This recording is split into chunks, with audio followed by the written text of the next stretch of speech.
தமிழ்நாட்டில் திலகரின் பெயரால் திடல் வைத்திருக்கிறோம். நேதாஜி சுபாஷ் சந்திர போஸின் பெயரால் சாலைகள் வைத்திருக்கிறோம். கஸ்தூரிபாய் காந்தி மருத்துவமனை என்று காந்தியினுடைய மனைவியின் பெயரால் மருத்துவமனை வைத்திருக்கிறோம். கமலா நேரு பூங்கா என்று நேருவினுடைய மனைவியின் பெயரால் பூங்கா வைத்திருக்கிறோம். நான் கேட்கிறேன், எங்காவது வடபுலத்திலே வாவு சிதம்பரனார் சாலை உண்டா? பாரதியார் தெரு உண்டா? யாருக்காவது வீரபாண்டிய கட்டபொம்மனை தெரியுமா? தயவு செய்து சொல்லுங்கள்.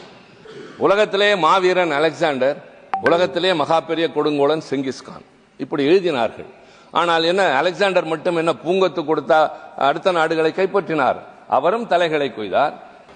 முதலாக வெள்ளையனை எதிர்த்து குரல் கொடுத்தது, போராடியது நெல்கட்டு செவல் என்று திருநெல்வேலிக்கு பக்கத்தில் இருக்கிற பாளையத்தை ஆண்ட பூலித்தேவன் என்பவன் தான். தன்னுடைய உடலெல்லாம் நெய்யை ஊற்றிக்கொண்டு வெள்ளையர்களின் ஆயுத கிடங்கில் தீப்பற்று வைத்துக் கொண்டு குதித்து அந்த ஆயுத கிடங்கை அழித்து வேலு நாச்சியாரின் வெற்றியை சாதகமாக்கியது குயிலி என்கிற அந்த பெண் செய்த தியாகம். அவளுக்கு வயது 20க்குள்ளாகத்தான். வஉசி பிரதமர் பேசுகிறார், அவருடைய வார்த்தைகளிலே வருகிறது, பல பெயர்களை சொல்கிறார். அவருக்காக என்ன செய்திருக்கிறீர்கள்? என்ன தந்தது இந்த நாடு அவர்களுக்கு? அதைத்தான் கேட்டேன். நாங்கள் வைக்கிறோமே வடபுலத்தில் இத்தனை பெயர்களை, இவ்வளவு மரியாதை தருகிறோமே, இங்கே பாடியவர்களுக்காக போராடியவர்களுக்கு நீங்கள் எங்களை பற்றி தெரிந்தாவது கொள்கிறீர்களா? பல பேர் தெரிந்து கொள்ள வேண்டும்.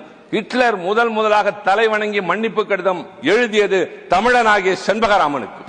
எதற்காக?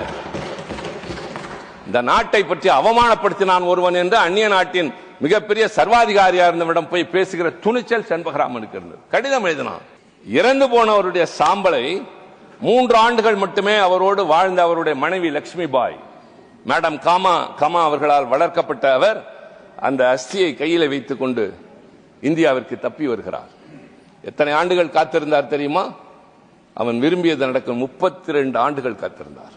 ஹிட்லரையே மிரட்டியது, ஹிட்லரிடமே மன்னிப்பு கடிதம் எழுதி வாங்கிய ஒருவனுடைய பெயர் இந்திய நாட்டு விடுதலை போராட்ட வரலாற்றில் இல்லை. அதைத்தான் சொல்கிறேன். வரலாறு மாற்றி எழுதப்பட்டது, மறைத்து எழுதப்பட்டது, மறந்து போகவில்லை, மறைத்து எழுதப்பட்டது. மாற்றி எழுத வேண்டும். இதையெல்லாம் நான் திரித்து எழுதுங்கள் என்று சொல்லவில்லை, திருத்தி எழுதுங்கள். விமர்சிக்கிறீர்களே, திராவிடம் பேசுகிறோம். ஆம், திராவிடம் தான் பேசுகிறோம். அதுதான் எங்கள் தத்துவம்.